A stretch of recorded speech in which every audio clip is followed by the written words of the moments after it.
Unless they call a special meeting afterward. You'll know where to find We me. did, when Wiley was done, we had a little presentation, and then we had to call a meeting somewhere before the year, because of the thing, that had to be something signed before. All right, council, you ready? So we took a roll. You guys ready? Okay, I think we'll get started with the pre-council meeting for December 9th, 2021. Welcome all, but before we actually start the pre-council meeting, we do have a public hearing regarding bill number 15, and I believe this should be quick, Mayor, all Yes. things considered. It should be. So we went through several budget workshops, and we determined that we were able to present the 2022 budget without a tax increase. So this ordinance is basically setting the tax rate at the same tax rate, which is 4.581 mils for the 7th consecutive year. I think that about says it all. And again, we do thank you, Mayor, for You're you and your welcome. staff for all the hard work. Thank Any you. questions from council? And are there any questions from anyone in attendance this evening? As I said, this should be quick. Hearing none, we'll end this public hearing. All right. Moving into the agenda for Monday night, the assignment of the prayer. One last time, Wayne, you'll have that prayer. You all have received the minutes. If you could take a look at the minutes and make sure that you're prepared on Monday for any additions, changes, deletions. You've also received the budget report from January 1st through November 30th. And Mayor, if you could give us a quick update. Sure. So with about 92% of the budget year completed, our revenues are a little more than 113%, and expenditures are a little more than 81%, so we are performing better than budgeted in both categories. Okay. Thank you, Good Mayor. thing. Any questions from council?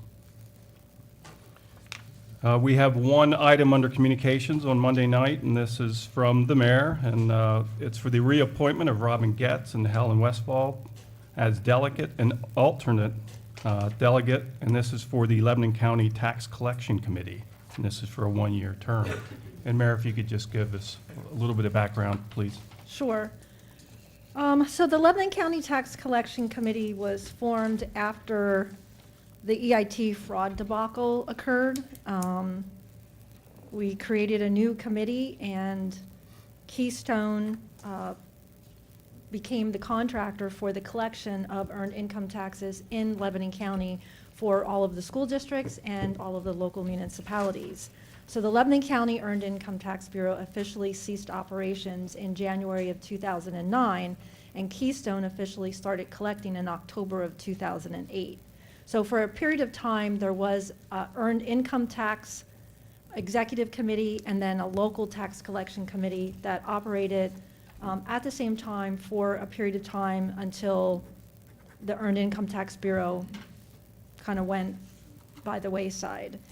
Initially, when the EIT board was formed, again, as the agency appointed to collect earned income taxes for the county school districts and the local municipalities, only the school districts had representation on that board. And after the fraud issue, the local municipalities asked to have representation because we were like, look, this is our money being collected as well. We should have a seat at the table.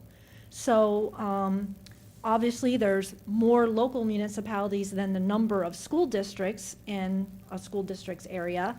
So in order to be fair, because the school district has one rep on the board, they allowed or agreed to allow each school district area to have one representative. So the Lebanon School District encompasses Lebanon City and West Lebanon Township. So the two municipalities have to share a rep on that board. West Lebanon Township has always graciously deferred to the city to allow our representatives on the board. And for quite a number of years now, I think since Robin has joined city employment, she has been one of the members of that committee. She also served on it at North Cornwall Township as their representative to that committee as well. Robin, did you have anything to add, like on Keystone, or any thoughts? No, I think you have it pretty good. you know, we've worked really diligently to get things cleaned up and get the monies collected. Keystone, since COVID has hit, has been gracious enough to provide additional reporting to keep us kind of in the loop as to how we're trending. And we're actually performing better than anticipated. In fact, for Keystone, we are probably one of the highest, my apologies. For Keystone, for Lebanon County, we are probably one of the highest performing counties that they handle. So that was really good news for us. I think it showed in the budget and in our preparation for 2022. Thank you, Robin. Okay. Robin, thank you for your years of help there on that committee. And are there any questions from council concerning that communication? Okay. Any questions from anyone in attendance this evening? All right. We have one resolution, and that is ratifying an agreement between the City of Lebanon and the American Federation of State, County, and Municipal Employees. And Mayor, if you could give us some background there. Sure. So as I indicated during the budget workshops, the city has 3 unions that we need to negotiate with for contracts. All 3 contracts run at the same time. We try and do pattern bargaining. We completed our negotiations with ASME, and in summary, the changes are it's a 3-year contract with a 3% base salary increase for each of the 3 years of the contract. Regarding health insurance, the employees' deductibles will increase by $100 for a single plan and $200 per family for each year. The premium share will increase by $5 per pay for single and $10 a pay for multiple for each year of the contract. The spousal penalty at all levels shall increase by $5 each year for each year of the contract. The prescription copays increase, the health insurance opt-out benefit increased, and that's to provide more of an incentive for employees to not take the city's coverage. So we wanted to make that more enticing. The call-out time for ASME employees, that would be like for a snow event, if it was unplanned, which most of the time they are, for the most part. Flooding, you know, things like that, or if the traffic signals go down and they're called in the middle of the night, they get a call-out fee. That's increasing by $5 per call-out. And then we increase the yearly allowance for steel-toe boots or steel-toe shoes approved by management. Okay. Any questions from council? I just have a question, just to make these numbers make a little more sense. Are city employees paid weekly, biweekly? What is per pay? It's bi-weekly. It is biweekly, okay, thank you. You're welcome. Any other questions from council? And who would like to take that resolution? I'll take it. Thank you, Chris. And do I have any questions from anyone in the audience concerning that resolution? Okay. And we have one ordinance, Bill number 15, and this is on final reading, and this is for the, providing the tax levy of the City of Lebanon for the year 2022. And Mayor, not much more to say on this one as well. Again, tax rate is 4.581, and it has remained at that rate for 7 years now. And again, we're very proud of that. Yes, we are. Okay. Questions from council? And from anyone in attendance this evening? Okay. All right. And tonight, we do have remarks from Rafael Torres, and this is a presentation on WEPA, the Empowerment Center. And Rafael, if you could come up. We have a microphone. If you could give us, state your name and your address, sir. And the floor is yours. And good evening. Good evening and buenas noches. My name is Rafael Torres. I'm a resident of Myerstown, Pennsylvania. Before we begin, If we could get your address, they have my to put that correct down. address is 661 Hilltop Road in Myerstown, Pennsylvania. Thank you. Thank you. I'd like to hand out information about our presentation. Thank you.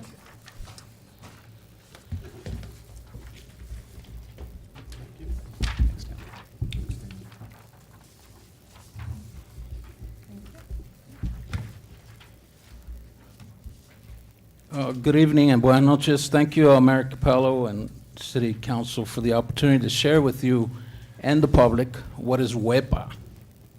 WEPA is an expression of joy in the Hispanic community, primarily Puerto Rico. So every time we get all excited for seeing each other, especially during this COVID mess, right? And we've been socially distanced for a long time. You can hear people say "wepa," you know, and they hug and kiss each other. You know, it's part of our culture. So wepa is a term of excitement. And we want folks to be excited for the opportunities that are going to be presenting itself with WEPA. WEPA is a nonprofit organization that a group of individuals, not only from here in the city of Lebanon, but throughout the county, and I can say this very proudly, across the region, that are supporting this brand new nonprofit initiative. One of the things that we as a group decided is that we're not going to reinvent the wheel. Let's figure out what other people are doing, communities around us, and see how we can work together and see how it fits for our community, the community that's in need, that's in pain. We're going through a lot of stressors, a lot of challenges. I mean, the list is pretty extensive. We talk about poverty, we talk about mental health, barriers to employment, crime, substance abuse. We can go on, you know. And it's there. And it's not just here in Lebanon, it's throughout this, you know, great nation and across the world. So what we did was we brainstormed. A lot of us went home during the pandemic. Quite a few of us did not Netflix and chilled. We did research. We got together in groups, small groups, via Zoom, emailing, whatever it took to figure things out. And we dedicated a whole year before we actually came out in public and started sharing it. One of the first folks that we shared it with, 3 individuals are here in this meeting, Janelle, Mayor Capello, and Melissa. And we did that on purpose and with purpose. First, you have to organize and figure out what's going on. And what we found out was every 5 years there's a brand new study and somebody's asking for money to conduct the study and to do the research. And I have them all. If you want to see them, I can start sending them to you.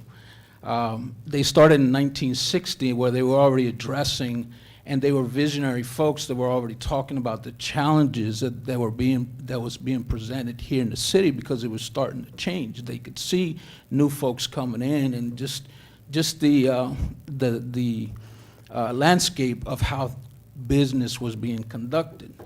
And now in 2021, we can actually see it by all these other studies, right? The census report telling us that the city has changed in its demographics. A lot of it is Hispanic related. So it means that folks from Puerto Rico, folks from Dominican Republic, Mexico, Central, South America, primarily Spanish-speaking individuals are coming and making Lebanon their home. They like it. It's a lot, Lebanon is a lot better in some things than other places across the state and across the region. But they come with barriers. Now, I do work for the Department of Public, I work for the Department of Labor and Industry. So people come up to me for jobs, or they come to our office for jobs. And I get a lot of phone calls that say, Rafael, I need 20. Rafael, I need 50. Rafael, we're about to open up. We need 500. One of the first questions that I ask these folks is, can you keep them? What is it that you really want? And at the end of the day, let's have some real talk. They're really looking for just warm bodies to fill those positions and do the manual labor, okay? But what I want you to understand, what I would like for folks to understand is that these people that are coming and making Lebanon their home, a lot of them are well educated, they're already professionals in their countries, and especially in Puerto Rico. And I'm gonna focus on Puerto Rico because the education system in Puerto Rico is run by the U.S. Department of Education, so it's no different. The only difference is that the primary language that's used and taught in school is Spanish, but we also learn English very early on, from kindergarten all the way up through university. The challenges are is that we don't use it as a first method to be able to communicate. We use Spanish. Now, it's gotten better, but the challenges are still there. So when they come to Lebanon, we have to adapt, right, in order to be able to survive. And I'm going to tell you, and time again, we already discovered a model in Lancaster that we're going to be bringing here to Lebanon, and it's going to focus on the barriers of language. So they already come skilled. So you can get a carpenter that's from Puerto Rico. He already went through school, Votech, got certified, had a business, and then all of a sudden, things didn't go well down there, and somebody called them and said, hey, come on over and move to Lebanon. There's jobs available, right? But, so he comes as a skilled carpenter, but he can't go into that profession because, you know, the language barrier's there. So what do? Whoop, they take him over to the warehouses, and then you get stuck. And then they're calling Rafael, we need carpenters, Rafael, we need electricians, we need this. They're here. They're already here in this community. It's just that we haven't addressed them when they first came and helped them to overcome those barriers. So, what is WEPA? WEPA stands for Working to Empower People for Advancement. It's going to be a bilingual tech center. Tech center, what's tech center? It's a local one-stop shop. So you come into the community, you have a language barrier, and you come to WEPA. You get case managed right off the door, and we figure out what skills you're bringing into the community and what is it that you need in order for you to go from point A to point B, right? Which is the occupation. And so they're going to come to WEPA, and they're going to be case managed right as soon as they step foot in the door. And what they're going to be going into is a center, a safe space to be able to get the services they need through education and training. It's not about giving people the $3,000, the $5,000 and say, here, take care of yourself. You know what happened. Many of us went to the local stores, we didn't find, you know, these big flat screen TVs and these entertainment centers. Let's invest the monies in teaching people how to get better. So that way they can go out and get better wage-paying jobs. Now, before COVID, the average wage here in the county and the city was $12 an hour. It wasn't livable wage then. Now it's bumped up to about 15 and 18, and some of them have bonuses, but the cost of living has also gone up. Rents have gone up a third. Everything else has gone up along with it because of COVID. So the wages aren't keeping up with the cost of living, but the challenges are still there. A lot of people say, oh, but you know, unemployment rate goes down. Well, in the marginalized community, and when I say the marginalized communities, these communities that have these barriers, especially of language or lack of certifications or training, their unemployment rate is structurally always in the double digits. It doesn't matter if it's 3.5. I have the September report, which is the last one that came out. But in that community, it's always double digit. Now, underemployment is where the biggest problem is. So for the Department of Labor and Industry, they say it's 40% in South Central Pennsylvania. That means that 40% of the population is underemployed. They're not making enough money to sit there and support their families. It also has another name through the United Way. It's called the Alice Report. And if you look at the Alice Report, I think their numbers are even bigger than 40%. I think theirs here for Lebanon is 60%, and that's a problem. That means people aren't meeting their basic needs. And we need to find ways to address that and address that right away instead of just throwing monies that we, you know, a lot of times it's hard for folks in nonprofit world and even in city and some of the local governments to get resources to come in to help our people. So let's do that right off the bat, and that's what we're doing at WEPA. Years ago, there was a conversation to bring Tech Central. to bring a Hispanic Center to Lebanon, and I personally opted out. I didn't want to do that. I didn't want to box ourselves in and not be available to everyone. And that's what WEPA is. It's going to be a center that is going to be available to everyone. English speakers are also marginalized, and they're also suffering through underemployment. Some of them are your high school dropouts. Some of them are your re-entrants, folks that got incarcerated and are trying to come back into the community. Those are the people that that are categorized as marginalized. The quickest way to get our folks out of poverty in a significant manner is just that, is making sure that they have access to customized short-term trainings without sending folks to 4-year, 2-year colleges and just, strangling them as soon as they start day one with student loans or access to misspending monies, right? That's what happens with student loans. So the other thing with WEPA is that we're going to have wraparound services. So at our center, we're going to have a full-time behavioral health therapist for staff and the students that are going through the tech center. We're also going to have a full-time social worker. That social worker is going to help that individual, which is usually primarily the head of household, to be able to navigate the community. Not about reinventing the wheel, but identifying the resources that are available and bringing them all in together, so that way we can do things better. We're actually working with some nonprofits that are going to be in the building itself. They're going to be providing some of these services, so I don't have to go out, or we don't have to go out and hire another 5, 6 individuals when that nonprofit is already doing what we need in the building.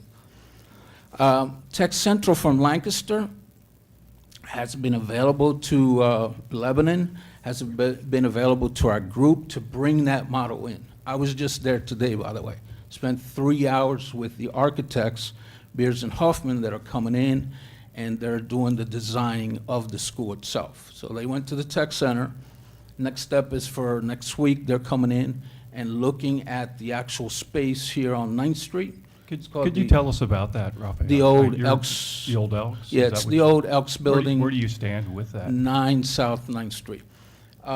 We did an environmental study, and it just came back positive, meaning that 2 thumbs up. There's no issues with lead, asbestos, and so forth and whatnot. August Mac, which is the environmental study company, they went in last week and did all of their research, so we got 2 thumbs up on that one. The architect now is coming next week, and they're going to figure out if we have enough power to do construction trade classes on the bottom floor. There's 3 floors on that building. So the bottom floor is going to be dedicated to construction trades, basic carpentry, basic electric, basic plumbing, HVAC. We're looking at a technology center on the bottom floor. Then on the main floor, there's already office spaces available. All we're doing is just remodeling, and that's where nonprofit agencies like Pro is looking to come in. They're going to continue providing their services, pay minimum amount of rent to me. I don't care, to us. We don't care. We just need what you do the best in our building. So we're not struggling and sending our families all over the place to get help. There is a kitchen. It used to be called the Legends Cafe. We're going to keep it. We're actually going to remodel the kitchen itself, expand it, state-of-the-art, with cameras for culinary arts. It's going to be happening in the mornings and the afternoons. The students are running the cafe. The students are going to run the cafe as a business. So they're getting, not only are they getting culinary arts training, but they're also getting trained in the business world, how to manage the monies, how to manage the business itself. And that cafe will be open to staff, to the students, and the public. On the 3rd floor, or the 2nd floor, as you look at it, there's a big giant ballroom. I wish I could keep it, but we can't.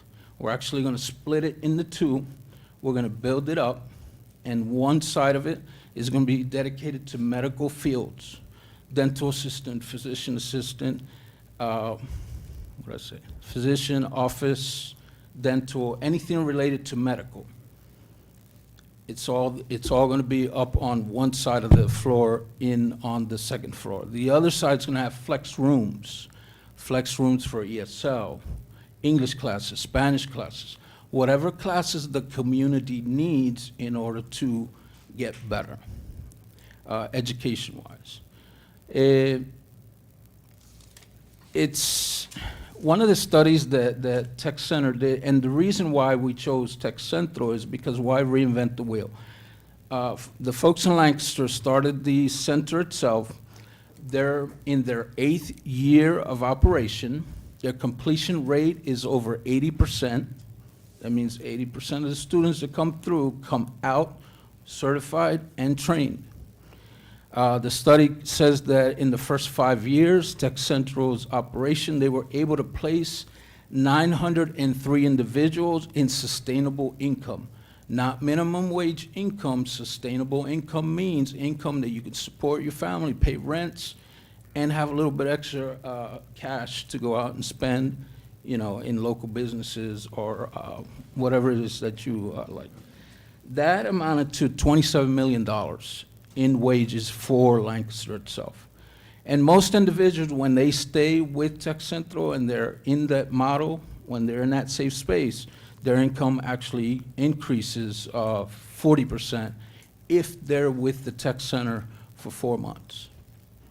I don't make these numbers up. They actually have auditors that come in, and they are run by the Department of Education, so they have to give the results to the Department of Ed to get recertified. Every 3 years, Department of Ed goes in there. So the impact and the return on the investment is tracked by the local economic development company, but also by the Department of Public Education.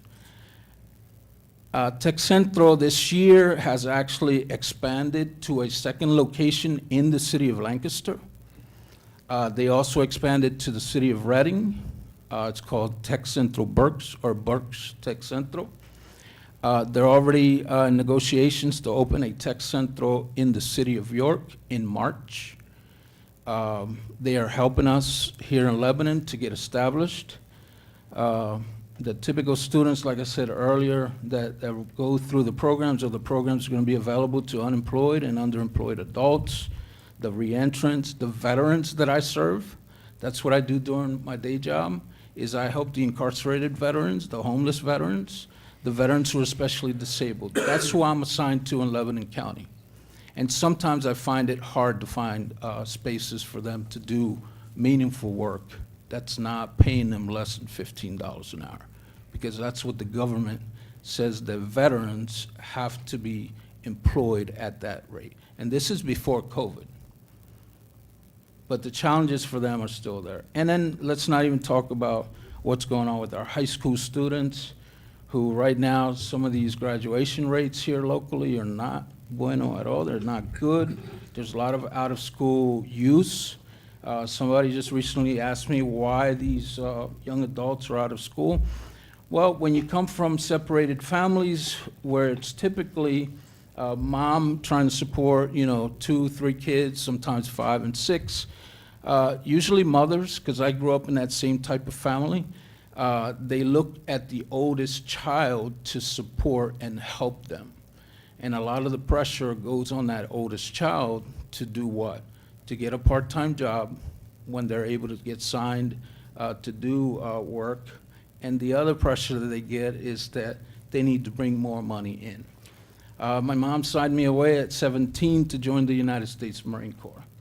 And at 17, I was sending half of my salary home to support my other 4 siblings because of that absent parent. So nothing's really changed in the community. They still go on through that right now here locally. Why? Because there's a lot of warehouses here that they don't really care. As long as they get that adult to sign you off at 17, they're at the warehouses right now making $17, $18 an hour. And when you're struggling in that family structure at home, that money starts looking good. The other way that they do it is going out and doing illicit activities, right?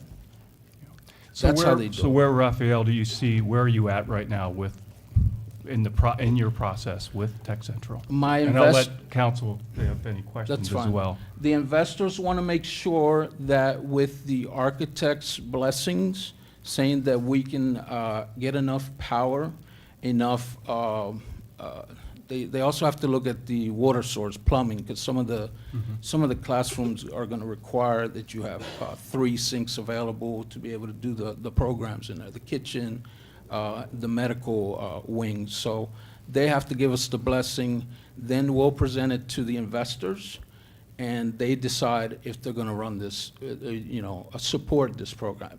Up till now, they are saying, oh, yes. Some of them wanted to actually take it out of the city, and I balked at that. And I stood my ground and said, no, it needs to be here in the center of the city. We did look at Northwest Elementary School at first, but it was too much money. They were asking for $400,000 a year in lease. That was without build-out, that's without the actual cost of running the school, which is well over $1 million a year. A lot of that money comes from state monies and federal monies. Each adult, from the age of 18 all the way up to as long as you want to work, we all have access to $5,500 for training.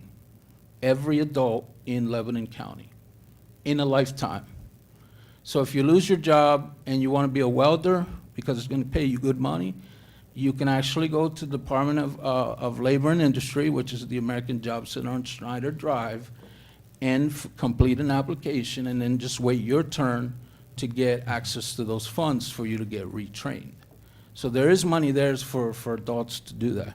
Now, the benefits are, it's hard work, but for us, it's meaningful work, and the benefits is that we're going to be helping our families to increase their purchasing powers, to be able to become homeowners, to be able to become business owners, to be able to support local businesses and even their own families.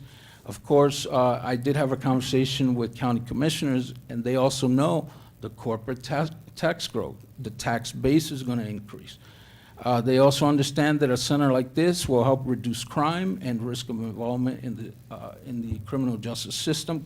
We'll be available to grab them early and train them. We'll also be able to increase opportunities to secure grants.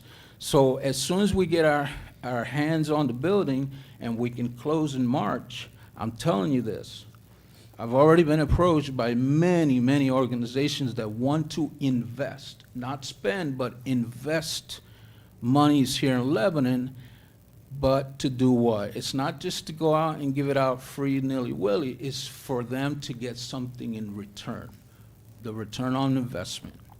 And of course, it'll be, you'll have less reliance on government services, and the health outcomes are gonna be, you'll see people smile a little bit more.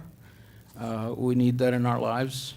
WIPA is going to be available for the community as a whole. We've already shared this vision and what we're doing through social media, through local and media outlets, Lebtown, USA Today. Somebody saw me in Lancaster and said, hey, I saw you on ABC 27 News. Yes, Fox 43. Everybody's talking about what we're doing not only locally here in Lebanon, but regionally.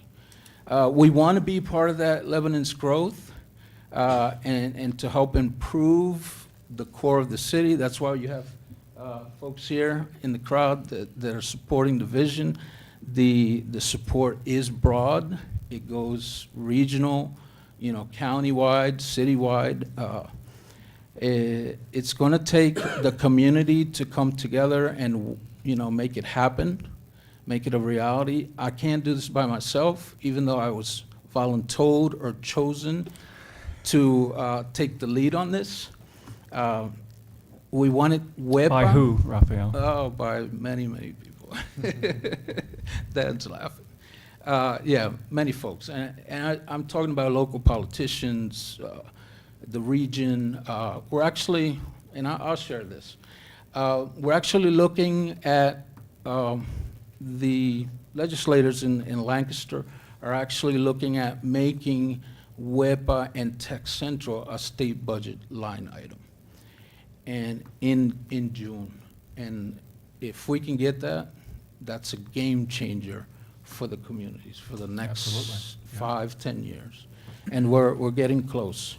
What I'm seeking is, I'm seeking on behalf of WEPA and everyone else that's supporting us is support from, the body, from City Council.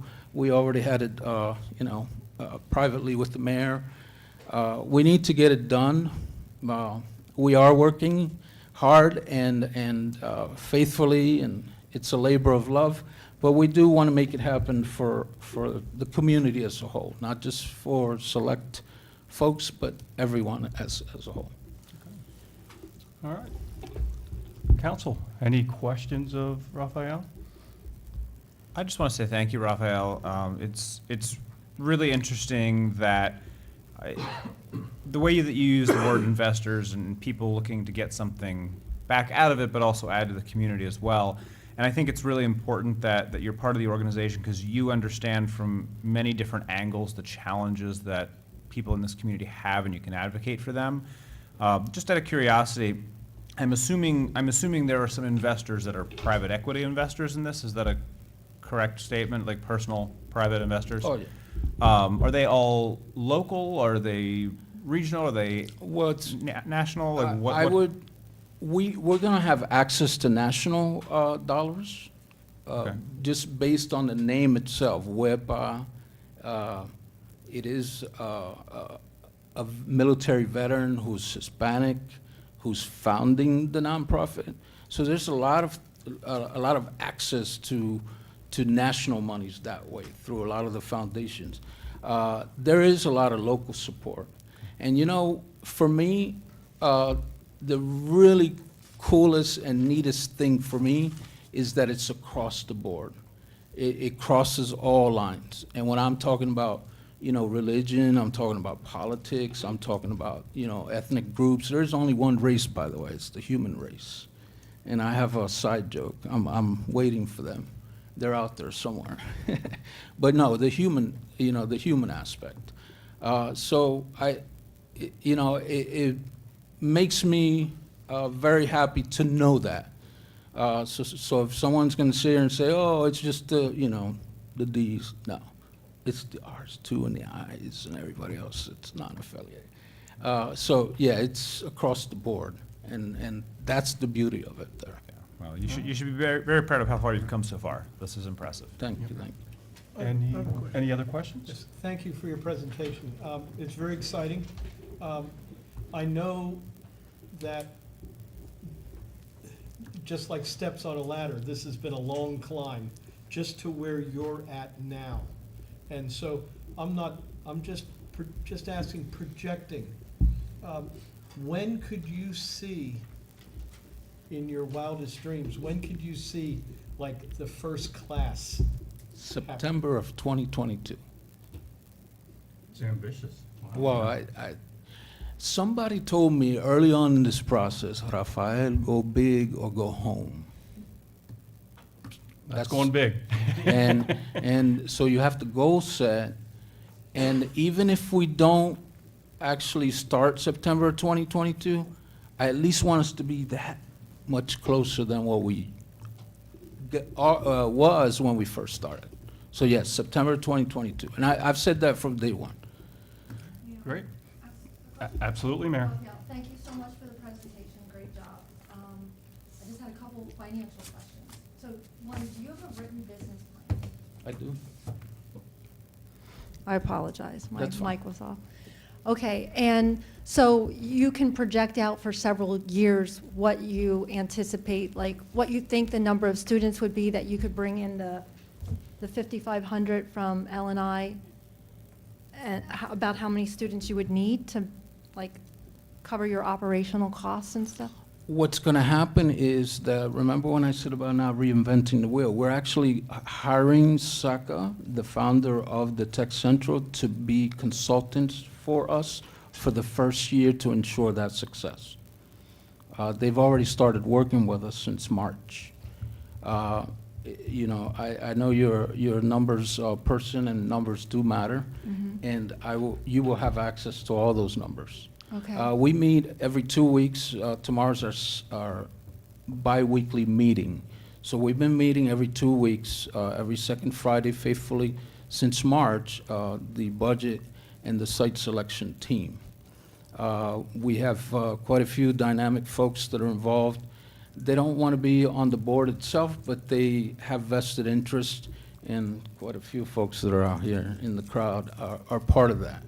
And they want to ensure the success of the center itself, but our goal is to create legacy. It's not just to open the door and then be closed, no. Because the changes that need to happen are going to take a generation. They're going to take 5, 10 years. And I already told this group and everyone else that's around me, I'm giving it a good 10 years.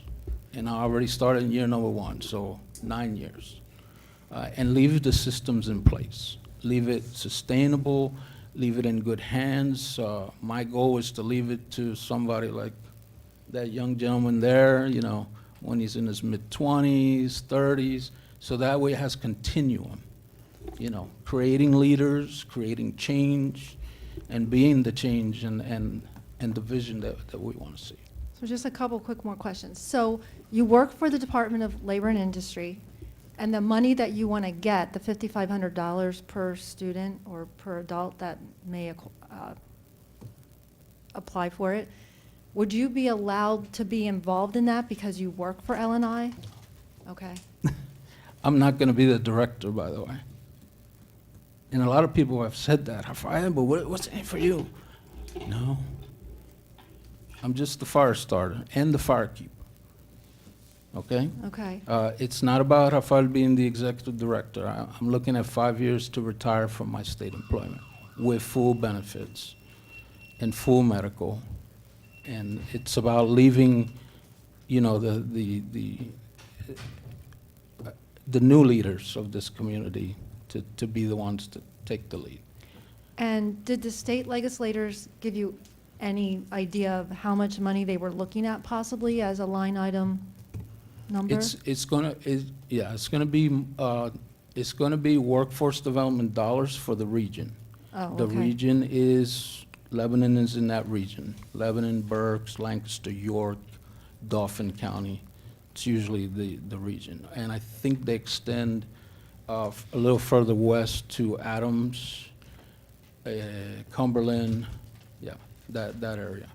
That's the region here. The problem is, and to answer some of your questions, is that some of the agencies that are already here trying to help and support our communities don't have space. So they need more, you know, spaces like ours. And when I say ours, is because, remember, I said the bilingual. Bilingual is not just Spanish, by the way. Bilingual is also Arabic and English, and there's a huge Arabic population here. Somebody told me recently in the numbers of 3,000, okay? And they have struggles too. So when I say bilingual, don't just, I want people to understand it's just not just Spanish and English. Spanish is the bulk of it, but then you have Arabic, then you have Nepalese. There's a big Nepalese community already establishing itself out in Anvil, Palmyra. I do have the ears, and I do dedicate time to quite a few of the school administrators that are talking to me. They also have monies to invest in the students, but they don't have spaces, they don't have the place to send them to. And when I call it the safe space, I mean that. We have to create spaces that people can feel comfortable to tell your stories. One time, not be telling your stories 10 times. Not be repeating that pain and that suffering and all the stuff that you're going through. Say it one time, get it out of your chest. Now, how is it that we're going to make it better? But you have to do the work. You know, I'll do my part, which is present the opportunities, but you actually have to go through it. You actually have to get that certificate. And what would you say is your biggest difference if you would be compared to the IU-13, CTC, or HAC? The beauty of it is that they're all working with us. Because in the Tech Central model, IU-13 works with Tech Central Lancaster. Thaddeus Stevens College works with the Tech Central. Same thing with HAC. As a matter of fact, we're the trending topic in this region because of Tech Central. So HAC just had their strategic planning meeting last Friday, and they invited WEPA to that meeting. There is monies available through HAC to come back to Lebanon. And they've already identified WEPA as the place to go because they already been working with Tech Central, Carlos, for the past 8 years. And we got a letter of support from Dr. Ski, the president of HAC, that they're going to continue that partnership. So when I said earlier about as soon as we get our hands on the four walls and the roof, it's all going to come through. Well, they need a place that can manage it and a place that's going to invest it the proper way. You'll get your numbers when I get home. Raphael, the Lancaster Tech Centro is getting money directly from the Department of Education. They are, I think that's what the mayor was asking, Yeah, and that should be clarified. yes. They get private monies because the problem with government is that, there's a lot of regulations. You have to follow rules. But if that's the only option, then, if you can't follow the rules, then you can't do what you would like to do. So with WEPA, if you notice, there's a little wave action in the logo. We did that on purpose because we have to be flexible to meet our highs and our lows, and to have that flexibility to help and support our community. The local businesses here are going to benefit, like you wouldn't believe. There's a lot of programs that we can't share with the community because, again, we have to secure the building, but Mayor Capello and the downtown Lebanon manager, she knows a lot, what's going to come, but we have to secure the actual space for the investors to say, okay, here. Okay. Because it's going to be done through nonprofit. So nonprofit, automatically, they get tax write-offs, right? So it's a win-win for all of them, the banks, just foundations, everybody, the community as a whole. It's very exciting. And hopefully you'll give us an update as things progress here in the future. I do send out newsletters. I think, Janelle gets it, Mayor Capello gets, you do? Yep. Whoever doesn't, please give me your email so Okay. you can get them. We've been sharing those every first Wednesday of the month. We call it WEPA Wednesdays. All right. Well, thank you, Raphael. We appreciate finally hearing about what's going on there. We knew that things were going on, and it's finally great to hear it from you, and we appreciate you taking the time to speak to us tonight. I appreciate the invitation and the opportunity to be able to share, good news instead of bad. Absolutely. Thank you. Thank you. Thank All you. right. And are there any questions from anyone in the audience? All right. Mayor? So I did want to try and clear something up. I think there was a possible misconception of information about the first-time homebuyers program.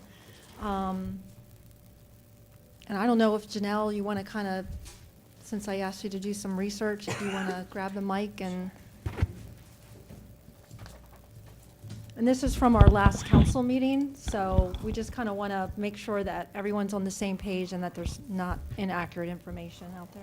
Sure. So the first-time homebuyer program, at one time there was a city first-time homebuyer program and a county first-time homebuyer program. Well, both administered through the redevelopment authority. So when they were going for a new grant, it was kind of silly to have two different programs when it all, the redevelopment authority serves the county as a whole, so why not make it one application and go for more funding from the state? And so that's what they did. So that's why the city is not involved necessarily with the first-time homebuyer program, but a lot of the qualified individuals live in the city, and so that's all funded through our the county's home grant.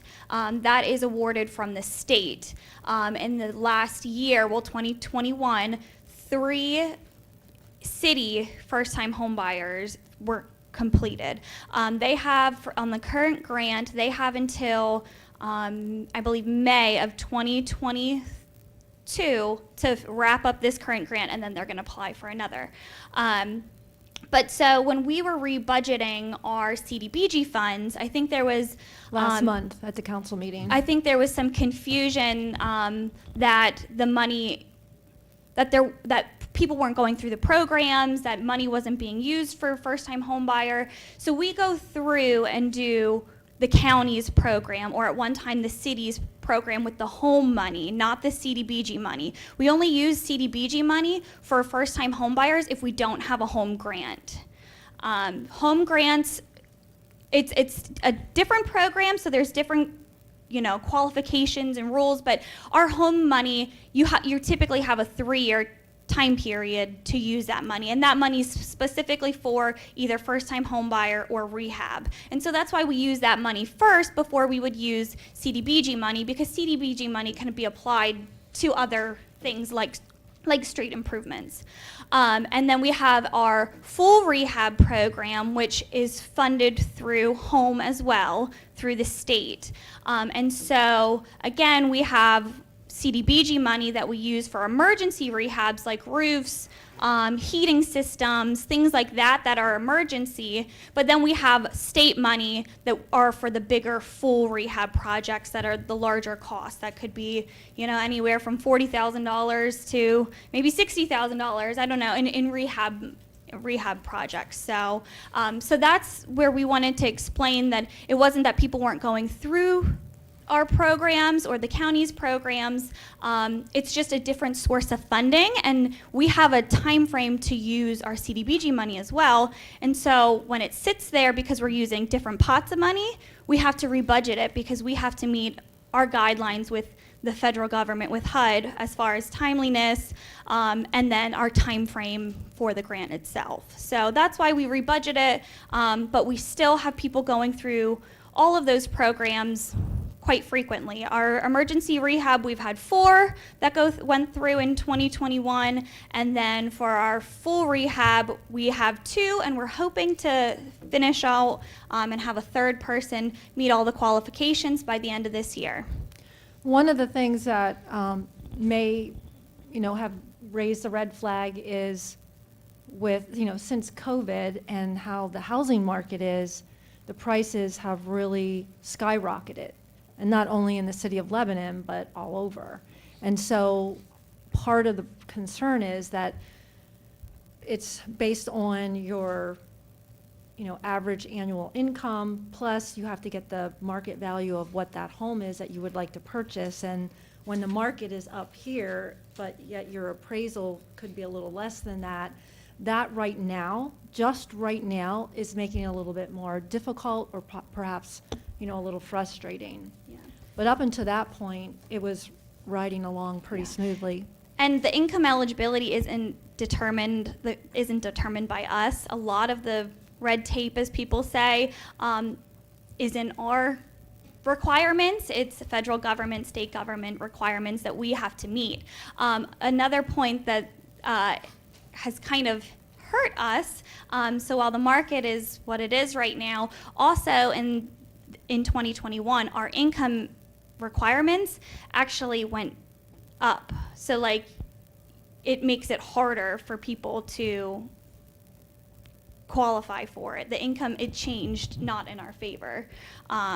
So that's something else, again, and we don't control that. Yeah. Okay. However, with that being said, although there were, several people that went through the program, it is for lower income families. And if you're accepted and you complete the program and find a home, it's definitely worthwhile because they pay your down deposit. And a lot of people in that situation, and even those that aren't in a lower income bracket, it's difficult to come up with a $15,000, down deposit or whatever. So it's extremely, because if you stay there for,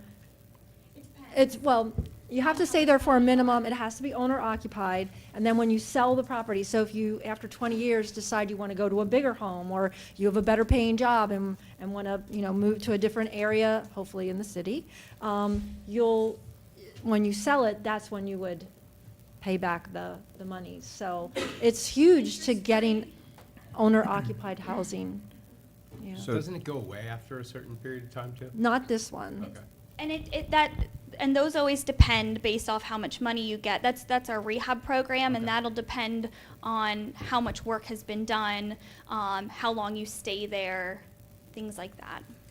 So to clarify, CDBG funds are backup funds for these programs. Yes, except the emergency, which typically when someone goes through emergency, we then, because they've already meet those eligibility, we see we do a full rehab. Okay. And that's how we get a lot of people go through our full rehab, which is super beneficial. So we'll come to do a new roof, and then the inspector will see numerous other things. Like that- the furnace isn't in working order, or, Yeah, things like that. a large variety, and then they'll go through the home full rehab program. Okay. Do we have any sort of usage goals or metrics that we strive for, whether it's a percentage of funds that are used or number of individuals or homes or properties that we assist? Do we have like a target every year that we as a city are trying to hit with try and that? use up all the money?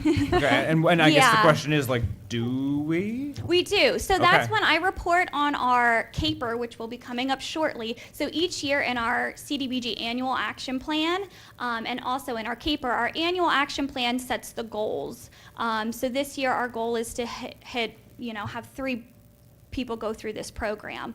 And there we also talk about our home money, even though it's not, we don't get it directly from HUD, but it's still HUD money, and it's still affordable housing.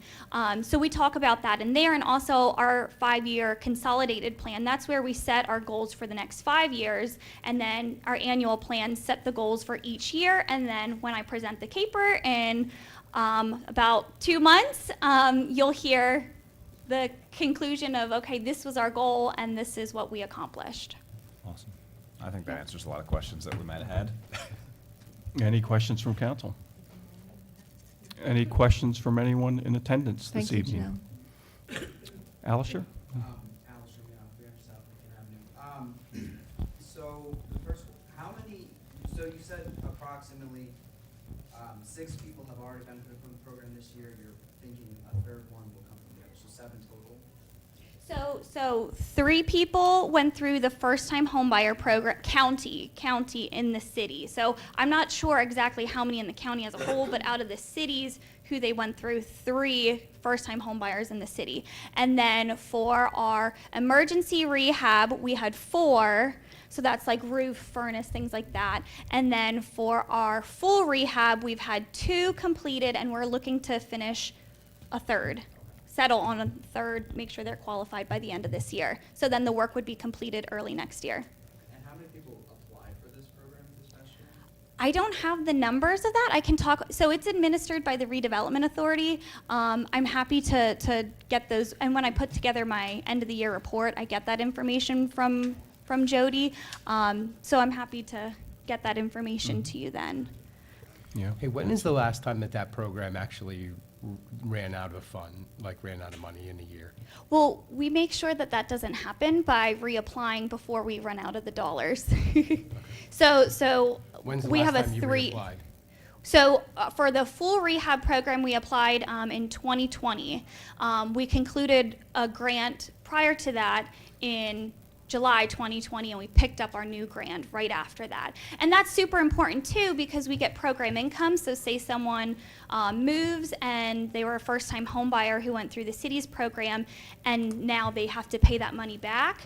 We have that program income that we can then put towards these projects instead of sending back to the state. If we don't have a grant, we have to send it back to the state, and then it's not guaranteed to impact and improve our community. So kind of all 3 of the programs are kind of separate pots of money. Is that accurate, or? Yeah. Okay, all right. Okay. And at one time, I would say probably Melissa, because it was when you were administrating it, probably the highest number of first-time homebuyer programs was maybe like 14, 16. No, So think in that's- the last 10 years, but we used to be 25, 30, way back early 2000. Okay. That's specifically what I was wondering about, was that specific program. How close are we to running out of money just on the regular first-time homebuyer program year to year? Or, We just try to use up our grant by the time. Yeah, and the county has leftover, I shouldn't say leftover money, they're still in their current grant. So you have 3 years to use that grant money, and because they got so much program income, they have to use that program income before they use the grant money. So, I mean, you're looking at, they may have got a grant for $350,000, but with their program income, add another probably $200,000 on top of I that. got you. All right. Yeah. Okay. Very good. Okay. I have just one more question. Are you allowed to, what is the income cap for the program? I'm happy to give you the information, because It's based on your family size. it's based on your family size, and then there's a range, and then if you're at the lower end of the range, you would qualify for more money than someone who'd be at the higher end of the range. I'll give this copy to you, I don't know if you want to. So it's $21,350 for a one-person household, up to $42,700. So let's just say you had a four-person household, it would be $30,500 to $60,950. So it goes from one person to 8 persons. Okay. Any other questions? Thank you both, Mayor, Janelle, for that information, clarification. All right. And with that, we'll end this evening's meeting. We'll see everyone at the council meeting Monday night at 6:30. Good night, all.